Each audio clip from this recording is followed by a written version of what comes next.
Hamdan yu'afi ni'amahu wa yukafi majidah. Rabbi syrah li sadri wa yassir li amri wahlul 'uqdatam min lisani yafqahu qawli, amma ba'du. Puja dan puji syukur kita haturkan kehadirat Allah, sehingga dengan rahmat dan barokahnya kita sampai pada malam hari ini. Sudah sampai pada puasa hari keberapa Bapak Ibu? Pinten Pak? 7 ya? Sudah sampai masuk ke hari ke-7. Alhamdulillah, Bapak Ibu sekalian sudah bisa menuntaskan puasa sampai hari ke-7, dan insya Allah bisa dilancarkan sampai tuntas nih Bapak Ibu sekalian. Amin ya rabbal alamin. Pada malam hari ini saya akan mengisi materi tentang generasi sandwich untuk menguatkan keluarga sakinah. Mungkin ada yang bertanya-tanya, siapa sih generasi sandwich itu? Apa dan apa generasi sandwich? Mungkin ada yang tahu ya generasi sandwich itu apa gitu. Nah, generasi sandwich itu adalah di era usia antara 25 sampai kurang lebih 45 tahun atau 50 lah, sebelum lansia. 50 tahun ya, 25 sampai 50 tahun. Itu dinamakan orang-orang baru pada fase generasi sandwich. Jadi di mana dia itu terhimpit di atas dan di bawah. Nah, gini mungkin saya kira kalau saya lihat ya Bapak Ibu sekarang ini bawa anak-anak di sini ya, ibu-ibu bawa anak-anak. Tapi juga mereka punya tanggungan anak-anak, tapi juga punya tanggungan orang tua. Nah, ini jadi mereka itu dah generasi sandwich. Jadi punya tanggungan orang tua yang harus dirawat, tapi juga punya tanggungan anak yang harus dididik. Dan di sela-sela ini, kalau kita bilang sandwich itu enak apa mboten, Pak? Di lapisan pertama nopo roti tawar, setelah itu biasanya kadang ada tomat, ada selai daging ya, ada tomat lagi, ada selada, kemudian misalnya ada cheese ya, kemudian ditutup dengan roti tawar lagi, digigit. Enak mboten Bapak Ibu? Ya enak ya, ya. Itu adalah sandwich yang kalau kita makan ya roti sandwich. Tapi kalau generasi sandwich, nah itu bisa kita maknai secara enak, tetapi juga bisa jadi mengandung, kadang-kadang kalau tidak tabah dalam mengalaminya atau melampauinya, dia gersulo atau memaknainya sebagai ujian. Bisa dimaknai sebagai ujian ataupun cobaan. Nah begitu.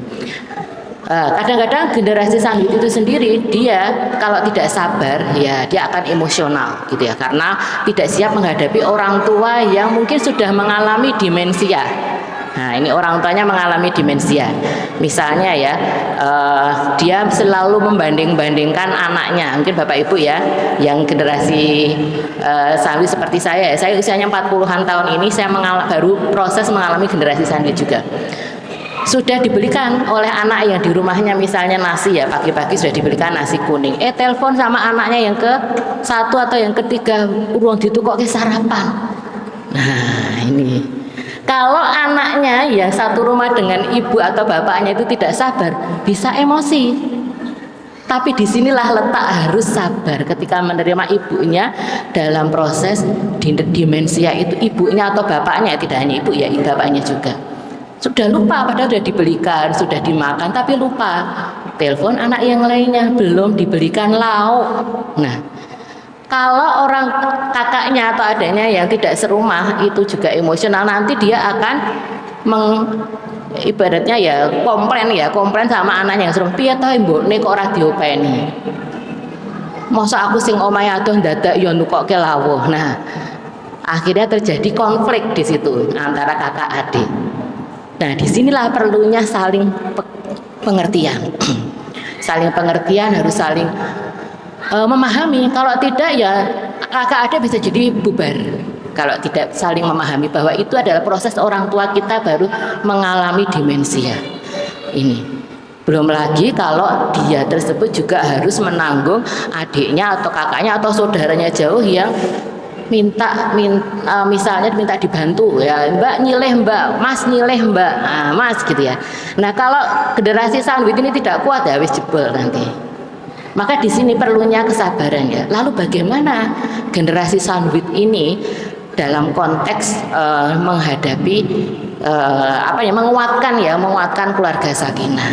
Nah, di Amerika sendiri ya, di Amerika sendiri 1:1 manusia di sana mengalami generasi sandwich. Jadi satu orang itu mengasuh satu orang. Sedangkan di Cina itu lonjakannya lebih tinggi lagi. Dari 200 tahun 2020, kemudian di 2022, 2050 ke depan sudah diprediksikan sampai 300 kali lipat lansianya itu. Maka di sini di Indonesia pun juga mengalami lonjakan.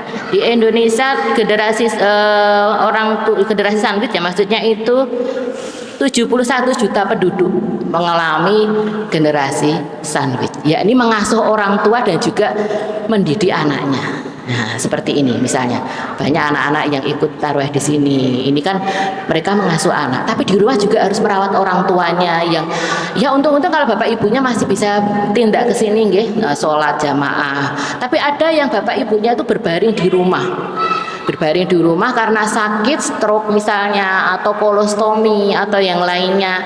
Nah, itu butuh betul-betul kesabaran lagi. Harus beli pampers, harus beli kolostomi, harus beli yang lain-lainnya. Pengeluaran lebih bertambah lagi.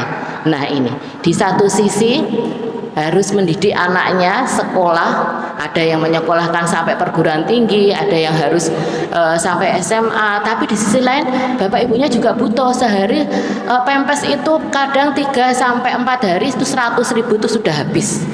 Nah, 1 bulan coba hitung berapa. Tapi kalau kita ikhlas, yang namanya kita ikhlas ya, apapun yang kita lakukan demi kita berbakti kepada Allah, insya Allah rezeki itu min haitsu la yahtasib. Allah itu akan memberikan rezeki itu bertambah-tambah, dan tidak tahu kita dari mana datangnya. Min haitsu la yahtasib itu tadi. Kuncinya adalah ikhlas. Tidak tadi kemudian. Nah, ada yang langsung kemudian orang dedet. Nah, ketika orang tuanya misalnya seperti itu minta misalnya dibelikan apa, langsung sontak ya mengatakan randedet. Nah, kalau sudah bilang seperti itu, doa Allah itu ketika kita bilang seperti itu bisa jadi mengabulkan. Tapi apapun ya, ketika orang tua itu meminta ya bagaimanapun caranya, walaupun kita tidak ada ya saat itu, misalnya baru misalnya minus ya, bagaimanapun caranya diusahakan, insya Allah itu nanti akan ada datang dari mana, dan secara langsung dari itu sudah mengalaminya. Nah, ini bagaimana ujian kesabaran itu di situ. Lalu bagaimana generasi sandwich ini dalam konteks Muhammadiyah gitu ya. Nah, dalam konteks Muhammadiyah kita ada 2 ayat yang bisa kita pegang di sini. Bagaimana kita harus berbakti kepada orang tua, tapi bagaimana kita juga tidak boleh meninggalkan anak keturunan yang lemah. Ya. Apa ayat yang menganjurkan untuk kita berbakti kepada orang tua? Wa qadara rabbuka alla ta'budu illa iyyahu wabil walidaini ihsana. Nah, dan kami perintahkan kepada manusia agar berbuat baik kepada orang tua. Nah, wa qadara rabbuka alla ta'budu illa iyyahu wabil walidaini ihsana. Jadi kita harus berbuat baik kepada orang tua. Tidak boleh mengatakan ufin atau gitu ya. Atau tadi ya membantah misalnya tolong belikan nasi kuning orang didit misalnya seperti itu. Nanti doa Allah itu juga akan bisa mengabulkan. Betul-betul kita randiditkan tenan, tapi bagaimanapun caranya ya kita betul-betul bisa berupaya itu gitu. Kemudian yang kedua, bagaimana dengan anak kita, wal yakhshaladzi law tarakum min khalfihim dzurriyyatan aw dhi'afan, dan jagalah anak keturunan kamu itu janganlah kamu sampai meninggalkan anak keturunan kamu yang lemah. Wal yakhshaladzi law tarakum min khalfihim dzurriyyatan aw dhi'afan. Jadi jangan sampai kita mendidik anak kita, keturunan kita yang lemah, tidak diberikan hak kesehatan, hak pendidikan dan yang lain-lainnya. Maka 2 ayat ini bisa menjadi penyeimbang, bahwa mendidik anak dan juga kita harus mengasuh orang tua harus dengan seimbang. Ya, misalnya juga ketika orang tua membanding-bandingkan itu ya sudah didengarkan lewat begitu aja, tidak kemudian harus masuk dalam hati. Kalau dimasukkan dalam hati ya wes nanti loro hati gitu ya. Tapi bagaimana kita harus didengarkan dengan baik. Misalnya, wah anakku biasanya kalau misalnya Bapak Ibu mungkin pernah mengalami ya, yang jauh itu justru yang tampak. Nggih mboten Bapak Ibu. Tapi yang dekat, yang satu rumah kadang-kadang ki ora diitung. Kadang-kadang seperti itu. Nggih mboten Pak. Kayak lho sik ning Jakarta kayak mentes. Nah, Katakan mentes soalnya ngirim per bulan 1 juta misalnya. Lah sik ning kene ora tahu ngirim. Tapi nggak dihitung, tiap hari membelikan pempes, belikan sarapan dan yang lain itu tidak dihitung. Tapi yang jauh malah justru dihitung, mentes gitu ya. Nah, ini yang harus kita sabar ketika kita dalam kondisi mendidik ataupun mengasuh orang tua kita. Nah, jangan sampai kemudian kita mangkel, kemudian marah, malah justru terjadi percekcokan atau kemudian marah dengan orang tua. Nah, lalu bagaimana strategi kita? Yang pertama adalah ada komunikasi dengan keluarga. Bagaimana dengan keluarga itu kita kakak adik berbagi peran. Misalnya, oh iya, kakak pertama misalnya membelikan untuk keperluan makan atau keperluan hari-harinya. Kakak kedua itu pampasnya misalnya. Kakak adik yang terakhir misalnya anak tiga ya, itu bisa untuk membayar listrik, membayar kadang-kadang bapak ibu itu juga udah punya handphone ya mereka ya, pulsa, nah segala macam itu. Nah di sini ada pembagian peran.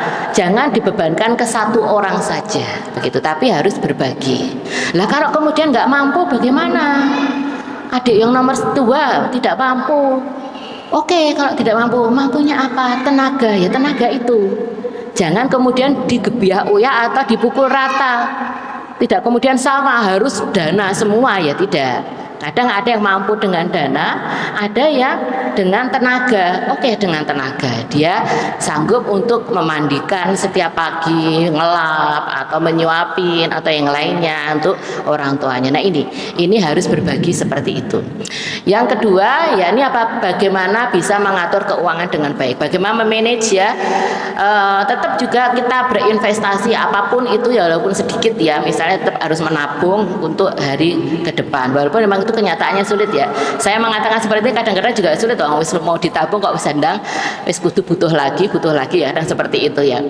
Kemudian yang terakhir ya tetap kita harus ya saling percaya, saling komunikasi dan lainnya, tidak kemudian ngebuke salah satu pihak, tapi bagaimana keduanya saling bagaimana dengan orang suami juga ini.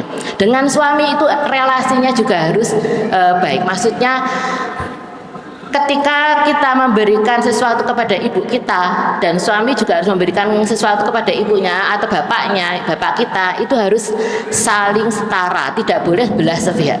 Dumeh misalnya suaminya yang mencari pekerjaan, nah maka kemudian dia hanya untuk keluarganya sendiri. Nah ini ketika yang belum menikah nanti ya siap-siap nanti harus bisa ya Ustadz ya, Ustadz Zakir ya, nanti kalau ini harus bisa membagi pendanaan bagaimana bisa adil antara suami dan istri. Jangan hanya sebelah tumes yang guledet bapaknya, suaminya yang dibantu keluarga putranya, keluarga bapaknya saja, tapi keluarga perempuannya yang dia hanya tidak bekerja misalnya tidak dibantu. Demikian sebaliknya, misalnya bekerja yang perempuan, suaminya saat itu tidak bekerja misalnya, ya tetap harus atau bisa berlukir, misalnya memberikan bantuan kepada ibu maratua, ibunya ya seperempuan itu yang memberikan istrinya. Kemudian ketika memberikan bantuan kepada ibunya sang laki-laki, sang ibunya perempuan itu suaminya. Jadi saling tahu, jangan rahasia-rahasiaan. Nah, kalau terjadi rahasia-rahasiaan bisa jadi nanti menimbulkan curiga, akhirnya bisa menimbulkan konflik dan seterusnya bisa menimbulkan hal-hal yang tidak kita inginkan. Nah, keterbukaan itu penting. Keterbukaan suami istri itu penting dan juga harus kompak. Suami istri, ketika suami itu sudah kompak ya, ketika ada apapun aral melintang, insya Allah tidak bisa menggoyahkan keluarga itu dan mewujudkan keluarga sakinah, insya Allah bisa tercapai ya. Sebelum saya tutup, nah ini ada tembang ya, mungkin seperti biasa saya kadang-kadang tembang ya.